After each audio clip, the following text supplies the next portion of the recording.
Hi viewers, welcome to our channel. ప్రస్తుతం మనతో పాటు రైటర్ కనగాల జయకుమార్ గారు ఉన్నారు. వారితో ఒకసారి మాట్లాడదాం.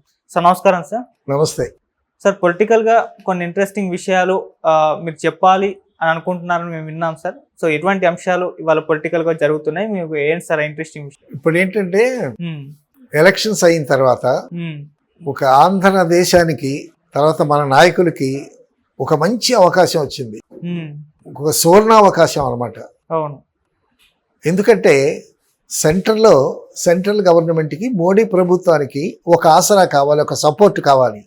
ఆ సపోర్ట్ ఇచ్చినటువంటి పార్టీ మన కూటమి, తెలుగుదేశం, జనసేన, బీజేపీ. కాబట్టి ఈ సపోర్ట్ ఉంటేనే ఆయనకి బలం, లేకపోతే ప్రభుత్వాన్ని నడపలేడు, గవర్నమెంట్ ఫామ్ చేయలేడు. అయితే ఇప్పుడు కీలకమైనటువంటి పొజిషన్లో మన చంద్రబాబు గారు ఉన్నాడు. ది సెకండ్ లార్జెస్ట్ పార్టీ పార్లమెంట్లో మనకి 21 మంది ఉన్నారు పార్లమెంటు సభ్యులు చేతిలో, చంద్రబాబు నాయుడు గారి చేతిలో. ఈ అవకాశాన్ని అందిపుచ్చుకొని క్యాబినెట్లో చేరి మంచి మంత్రిత్వ శాఖలు కోరుకుని అందిపుచ్చుకొని తద్వారా మనకి రావాల్సినటువంటి సౌలభ్యాలు, వనరులు అవన్నీ తెప్పించుకోవటం, తర్వాత రాజధానిని బిల్డప్ చేసుకోవటం. రాజధాని చేయటానికి చాలా ఫండ్స్ కావాలి. సో రాజధాని నిర్మించుకోవటానికి, తర్వాత పోలవరం ప్రాజెక్టు సెంట్రల్ గవర్నమెంట్ వాళ్ళ నిధులతోనే చేస్తానంది. అదే కాకుండా ఎన్నో మనకి 5 ఏళ్లలో మనం చాలా నష్టపోయాం. తర్వాత పోయిన 5 ఏళ్లలో ఈ మోడీ అనేటటువంటి ఆయన ఏం చేశాడంటే పరిశ్రమలన్నీ, పరిశ్రమలన్నీ తీసుకెళ్ళి వాళ్ళ స్టేట్లో పెట్టుకున్నాడు. మనకు రావాల్సినటువంటి, మనకు ఉండాల్సినటువంటి స్టీల్ ప్లాంట్ని కూడా ప్రైవేట్ పాలన చేయాలనేటటువంటి ఆలోచనకు వెళ్ళాడు. సో మనకు అన్ని గుజరాత్లో పెట్టుకున్నాడు. మనకు చాలా రావాల్సినవి చాలా నష్టపోయాం మనం. సో ఆ నష్టాన్ని పూడ్చుకోవటానికి ఒక మంచి అవకాశం వచ్చింది. సో మనకి తర్వాత ప్రత్యేక హోదా ఆ మెషతోనే విభేదించి బయటకు వచ్చాడు అప్పట్లో. ఇప్పుడు ప్రత్యేక హోదా అడగటానికి అవకాశం ఉంది, తర్వాత హక్కు కూడా ఉంది మనకి. తర్వాత మనకి తెలుగుదేశంలో క్యాబినెట్ ర్యాంకులో ఒక 2 మంత్రులు రావచ్చు, జనసేన ఒక మంత్రి రావచ్చు, బీజేపీకి ఎట్టాగు ఇస్తారు. కాబట్టి నంబర్ ఆఫ్ మినిస్టర్స్, క్యాబినెట్, తర్వాత సహాయ మంత్రులుగా కూడా వచ్చేటటువంటి ఒక 60 మంది మంత్రులు వచ్చేటటువంటి అవకాశం ఉంది. మోడీ ఏం చేస్తాడు తెలివిగా, మీకు స్పీకర్ ఇస్తాను, డిప్యూటీ స్పీకర్ ఇస్తాను అంటాడు. స్పీకరు, డిప్యూటీ స్పీకర్ ఏం చేస్తారు, వాళ్ళ సభలు నడపడమే. వాళ్ళ ద్వారా ఫండ్స్ మనకేమీ రావు కదా. సో ఒక మంచి మంత్రిత్వ శాఖ తీసుకుని ఆ శాఖ ద్వారా స్టేట్ రిలేటెడ్ శాఖలు తీసుకోవాలి మన వాళ్ళు.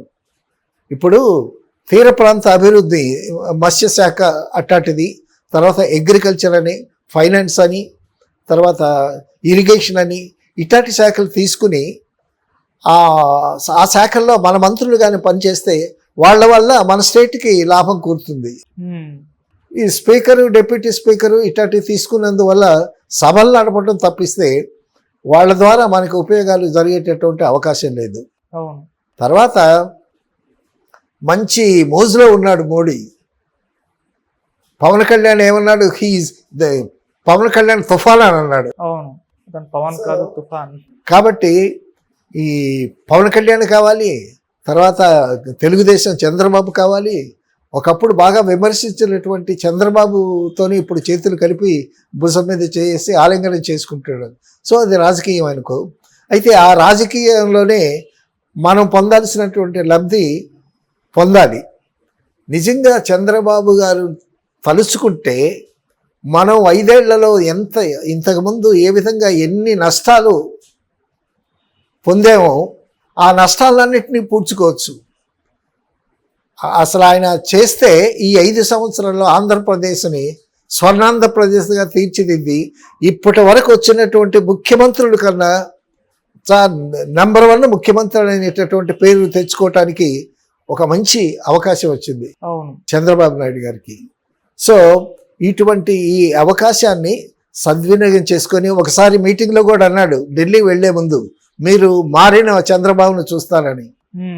అంటే ఇంతకు ముందులాగా కొన్ని పొరపాట్లు చేశాడు ఈయన. సో అటువంటి పొరపాట్లు చేయకుండా మనకి ఇప్పుడు మంచి బలం వచ్చింది. పార్లమెంట్లో సెకండ్ బిగ్గెస్ట్ పార్టీగా మనం ఉన్నాము. కాబట్టి మనం ఏమన్నా సాధించుకుంటాము అనేటటువంటి ఉద్దేశం అయి ఉండొచ్చు లోపల.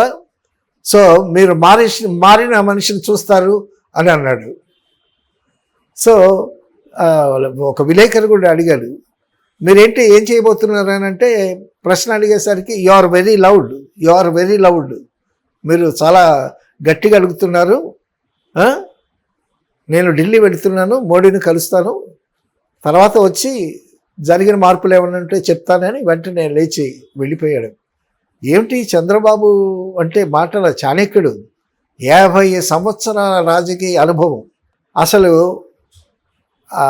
రాజకీయ అనుభవం ఏమీ లేకుండా పవన్ కళ్యాణ్ వెళ్ళి మోడీ పక్కన కూర్చున్నాడు. అది అదృష్టం అతను చేసినటువంటి శ్రమ. సో ఇటు చంద్రబాబు ఇటు పవన్ కళ్యాణ్ వీళ్ళందరూ కావాలి. వీళ్ళతో పాటు అక్కడ బీహార్ నితీష్ కుమార్ సపోర్ట్ కూడా కావాలి. సో వీళ్ళిద్దరు సపోర్ట్ వల్ల ఆయన ఇప్పుడు నిలబడ్డాడు. కాబట్టి నితీష్ కుమార్కి చంద్రబాబుకి ఏమేమి ఇవ్వాలో అవి ఇవ్వాలి. వీళ్ళు గట్టిగా పట్టుబట్టాలి. తర్వాత వీటన్నిటికన్నా మించి ప్రత్యేక హోదా అని గట్టిగా పట్టుబడితే, ప్రత్యేక హోదా ఇస్తే అన్నీ వచ్చినట్టే, ఇక చాలా వస్తాయి. కాబట్టి చంద్రబాబు నాయుడు గారు ప్రత్యేక హోదాను పట్టుబట్టడం, వాళ్ళ ఎంపీలని ఎంకరేజ్ చేయటం, తర్వాత పోలవరం ఒకటి ఫినిష్ చేయటం. ఇంతకుముందు ఒకసారి మోడీ అని అన్నాడు, మీరు నన్ను బాగా మద్దతు ఇవ్వండి, నాకు 2 సంవత్సరాల్లో నేను పోలవరం నిర్మిస్తానని ఒకసారి అన్నాడు కూడా ఆయన. సో సరే మాట అన్నాడా, అది పక్కన పెడితే ఇప్పుడు మంచి అవకాశం వచ్చింది.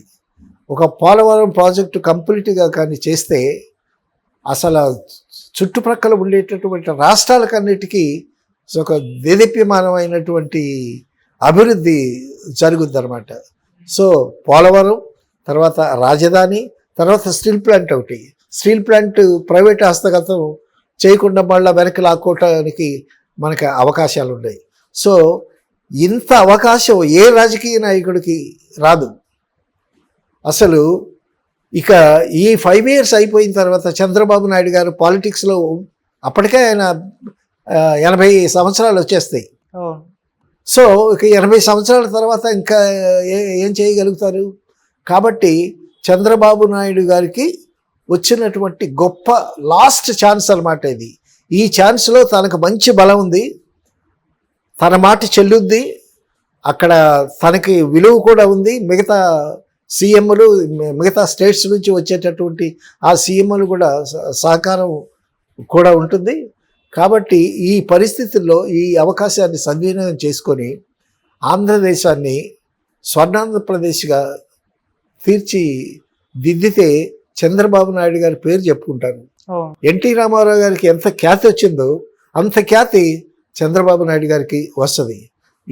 ఇటువంటి గొప్ప అవకాశాన్ని సద్వినియోగం చేసుకుంటాడని, మన ఆంధ్రదేశానికి ఒక మళ్ళీ మంచి పునర్వైభవం తీసుకొస్తాడని డెఫినెట్గా అనుకుందాం. తర్వాత ఇక్కడ హైకోర్టు ఇక్కడ అమరావతిలో ఇంకా 12వ తారీఖున కోలాహలం ఉంటుంది. పెద్ద కమర్షియల్, పెద్ద ఉత్సవం జరుగుద్ది. సో ఆ ఉత్సవం జరిగినటువంటి ఉత్సాహంతో చంద్రబాబు గారు, పవన్ కళ్యాణ్ గారు, తర్వాత మన తెలుగుదేశం జనసేన కార్యకర్తలందరూ కూడా మంచి ఉత్సాహంతో ఇక పురోభివృద్ధి గురించి ఆలోచిస్తూ అడుగులు వేస్తారు. సో దానికి అన్ని విధాల ప్రజల సహకారం, కార్యకర్తల సహకారం, ఎమ్మెల్యేలు, ఎంపీల సహకారంతో చంద్రబాబు నాయుడు గారు మన ఆంధ్రదేశాన్ని ముందుకు తీసుకెళ్తారని ఆశిద్దాం. సరే సార్, చూద్దాం మరి చంద్రబాబు నాయుడు గారు ఈ సువర్ణ అవకాశాన్ని యూజ్ చేసుకొని కేంద్రంలో ఎలా చక్రం తిప్పుతారో అయితే అందరూ వెయిట్ చేస్తున్నారు. మనం కూడా వెయిట్ చేద్దాం sir. Thank you so much sir. Thank you.